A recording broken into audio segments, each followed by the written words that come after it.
So we got a guy with disc issues that seem to be stemming from having very tight hip flexors, right? We have the psoas into the quadriceps and the adductors. Rather than focusing on a specific muscle group, we're going to be talking about opening that area up as a complex using these movements. In order to do that, we're going to go through the prying goblet squat, transition from there into the elephant walks, transition from the elephant walk into deep lunges and maybe some like front split looking drills. From there, because it's relevant for the adductor piece, we're going to move into frog pose and then end on a fire hydrant drill. A lot of names, but this is meant as a demonstration and a walkthrough. So theoretically, you could follow along, pause when needed, follow along when needed. You get the idea. Okay, so first things first. The prying goblet squat. How are we going to go about this? We're going to start with the feet just about shoulder width, maybe a little bit wider if necessary. Turn the feet out just enough that you feel like there's space in your hips. What you're going to do is, whether with a weight or using your own tension, depending on where you're at, you're going to drop down into as low of a squat as you can get. The goal here is to get your elbows between your knees and anchor your hands together, whether that's with a weight or just your fists, that's perfectly fine. And the idea is, from here, I'm just going to shift my center of gravity around a little bit and look for tight spots so I can lean in on that and warm up. So I feel pretty good here. A little bit off right here, so I'm going to lean into this. What I'm going to do, okay, I'm going to go into my barrier. I'm going to take a deep breath in, exhale tight, and I'm going to contract all the relevant muscles, make everything stiff for about a 5 count, and then lean in deeper into that same restriction. I'm going to repeat that again. I'm going to take a deep breath in, exhale tight, tighten up all the muscles.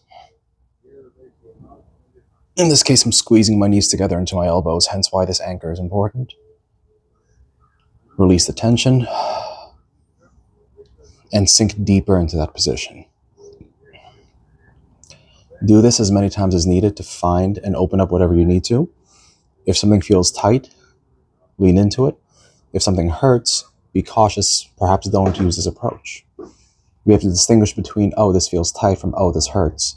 That comes with experience. Don't fear the pain. Let the pain teach you things, right? Spend a lot of time here. What's going to happen is a lot of this mobility training stacks together. So as opposed to strength training, this is something I learned from this other guy. His channel is Matthew is Smith. It's when you're training mobility, a lot of the exercises you do stack on top of each other, such that this prying goblet squat will improve my elephant walk, which will then improve my lunge work, etc., etc. The sequencing matters, and the more time I spend building one drill, the more productive it is for the next drill. When you have enough range, you can get out of the prying goblet squat position into something that looks like a really weird modified hip opener Cossack thing, right? Just with a narrow range. In fact, if you notice that most of your tension is in the adductors themselves, you could just go into this in the first place, and the decision whether to keep your feet flat or to elevate them just depends on what works better for you, and you move on. The reason I want to spend time there is because the prying goblet squat is going to open up the hip capsule. Let me keep that out of the way while I do the other drills that are more focused on muscle lengthening and tendon conditioning. The next movement is an elephant walk. To make that work, I'm going to start by taking my hands and put them behind my head. If I have the mobility, I'll put them behind my shoulders. Take a look here, right? You can put them here or put them here. The reason that's important is because that position is going to help me lock my T-spine, my thoracic spine, into a little bit of extension. It's going to prevent me from prematurely slouching during the movement. What I'm going to do, I'm going to hinge my hips back, keep my gaze forward, let gravity do its thing, and focus on folding forward as far as I can. At some point, I'm going to need to open up my arms, and there I am. I'm going to grab onto my toes, and I'm going to straighten one leg while bending the other, and alternate back and forth. Now, you can do this with a bit of a hip lean to make it a bit more easy, right? Create some space, or you can do it strict. That's up to what your current level of mobility is at. If you're fighting tooth and nail just to get in position, cut yourself a little bit of slack, lean to the side, and re-enter, right? Kind of sway into it. But if you have the mobility, don't waste that effort. Just 1, 2, 3, and move on. Or go deeper. Depending on where you're at, you can also make it easier by offloading the hamstrings, turning this elephant walk into almost like a pike. All right, by doing that, let's take my hands forward. As I put more pressure on my shoulders and hands, I make it easier to bend and straighten out my back legs, because now they're only responsible for the mobility piece. They're not responsible for any real weight bearing. Do that long enough and eventually start doing press the handstands. I'm not there yet. Give me a couple months. Once again, arms behind the head, gaze falls forward. I'm going to hinge my hips back, fold. Find the point where my hamstrings are just tense enough to be interesting. Open up the arms, drop my hands, and get some reps. In this case, I'm going to let my head hang down. Let gravity do its thing. I'm using the weight of my upper body and head to help guide me into position. In this case, I don't want you to fear some spine flexion. It is specifically okay here because we're not loading it meaningfully. The next drill we're going to do is going to focus on the front of the thighs instead, which would beg the question of why am I doing this, right?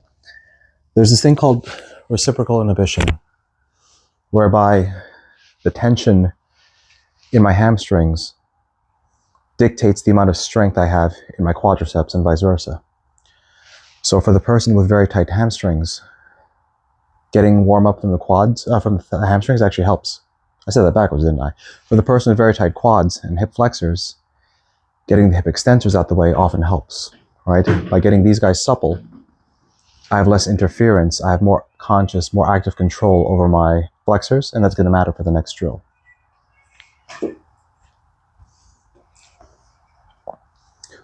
For the next drill, the stick isn't absolutely necessary, but I find that it makes me a lot more strict with my technique, especially when there's nobody watching me. What I'm going to do is I'm going to take the stick, thread it behind me, so it's in the crook of my elbows, and I'm going to grab onto my rib cage. The purpose of this is to prevent me from being able to meaningfully fold forward now. Right? Without this stick, I can tuck here, and there's nothing stopping me other than, goodwill. With the stick here, now some feedback. As I start to lean forward, it fights me. And I can either use that as a checkpoint, right? Don't put tension on the stick. Or I can use it as a splint, as a support, right? I need this support to go deeper, and no big deal. As I get stronger, I'll wean it off. Whatever the use is. But make sure it's deliberate. From here, what you're going to do is go into a lunge. Don't overthink it. Don't overthink the depth, the height, any of that stuff. Just get into a lunge, and we'll start from here. Because what you're going to do is you're going to practice pressing with the rear leg into your front leg. If you watch what's happening, my torso stays relatively neutral. I'm not bending forward much. As I drive forward, because I can't bend at my T-spine, I have to lengthen along this line that I'm showing right here. So I can feel my hip flexors being pulled. Good.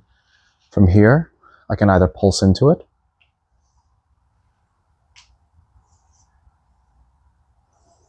as I feel more comfortable, I can increase the depth by increasing the space between my front and rear leg. Note that I'm pushing off with my big toe in the left to drive me into this position. Alternatively, if you want, what you can do is get into position. Okay, push into your barrier and go into that same contract and release cycle. In this case, what I'll do, I'm going to try to imagine, pay attention to my left leg. Imagine I'm kicking it, straight-legged, through the floor. As I drive my foot down into the ground, I build a lot of tension in the quads. And when I release that, it's easier to pull myself, push myself, depending on which leg I'm focused on, into the deeper position. Adjust for distance and do it again. Deep breath in, exhale tight, drive it in.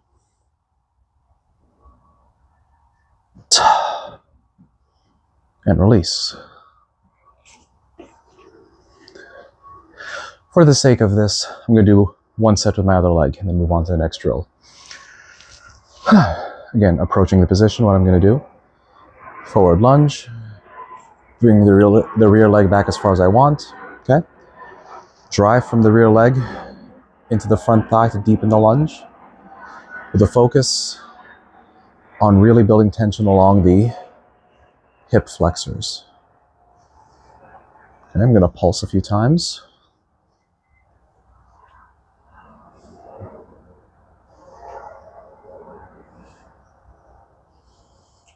And then for this next rep, I'm really going to focus on driving that foot into the ground. And building that tension and releasing that tension again.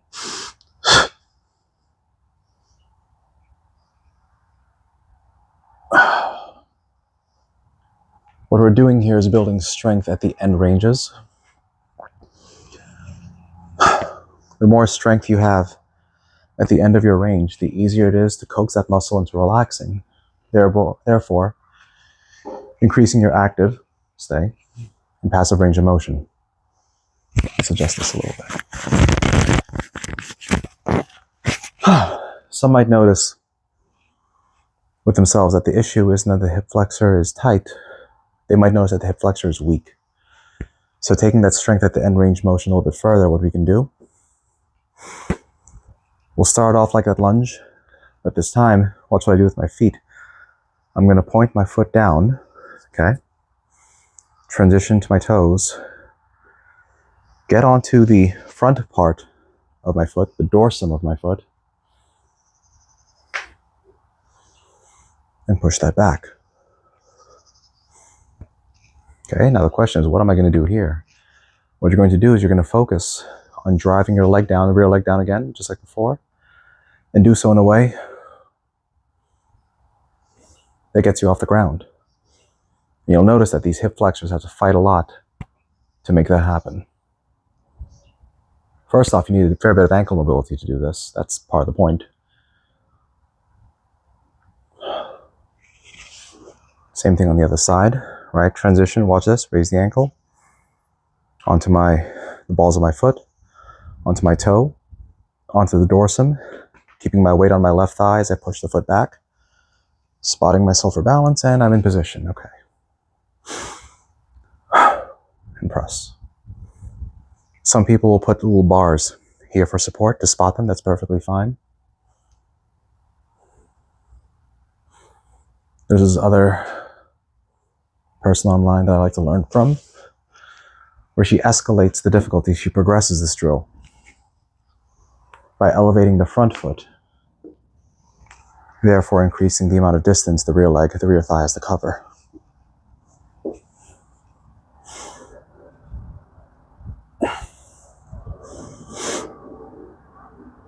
You'll see this a lot in front split training. Things like that.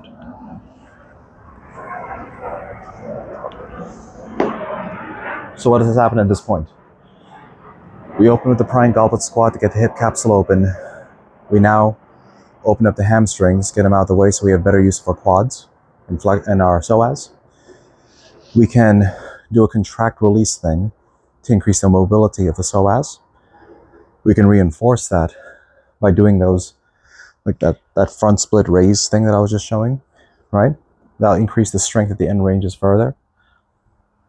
The other piece, which we didn't get into since the goblet squat, is the adductors, right? So we work the hams, the quads. Going to the adductors, that's the muscles of the inner thigh. We're going to start with some passive mobility. What we're going to do is transition to a frog pose. Now, this is an interesting one to work through because if you're not mindful of your core position, you'll end up putting all the strain onto your back, which is not ideal. Remember, the context for this is taking pressure off the disc, not putting pressure on the disc. So I'm going to walk through a sequence to use as you set up this to make sure that your spine is where you need it to be for the sake of this drill. So the frog pose starts in the cat-cow. There's a lot of animal names now, right? There's also a bird dog. We're not going to go into that today. What you're going to do, let your head sink down while your spine rises up. Let your gaze go up as you let your spine sink down. And just learn these two positions, 1 and 2, okay? 1 and 2. If you've done McGill Big 3 work, then you should be familiar with these movements, right? What you're going to do is you're going to approach neutral from this position here, right? So if this is the humpback position, right, the cow or camel position, this is the cat position. What you're going to do is you're going to take a deep breath in, exhale tight, and build core tension from the cat position, and that's going to put you in a neutral spine. Notice neutral spine doesn't mean flat back, it just means that from my C spine down to my L spine, everything's lined up. From here, I can approach the flat back so long as I don't break tension, and all of a sudden my sacrum and my hips are moving all over the place, right? One more time.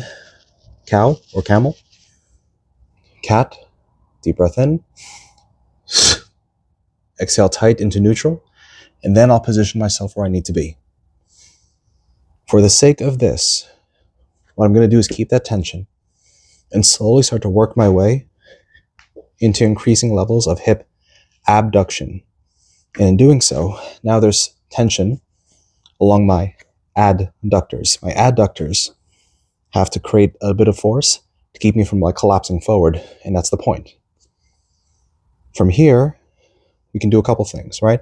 We can just get neutral, learn to be comfortable here, give it time, and then move the legs further apart. That's absolutely valid. In this context, we're going to do a bit of a mobilization drill. I'm going to keep this position, keep my neutral spine. I'm going to shift my hand position around a little bit just to give me some support, make a kind of a guide. I'm just going to practice entering and exiting the position, which essentially would be pulling myself into almost like the bottom of a squat and then slightly out of it. We can repeat that a couple times. And as we go further, we can either increase the depth or you can extend one of the legs. By extending the leg, there's more leverage on the adductor. I'll get this one back in the other position and I can repeat the process with a longer lever. Alternatively, if we're going for the more strengthening standpoint of this one, I can use the same position and practice doing my leg raises. All the while, I'm making it a point to keep the spine neutral. Be mindful that as you raise the leg, you don't do one of these things. The goal is that your spine, your torso is relatively still, and you're just using the power in your glutes to lift and lower it slowly.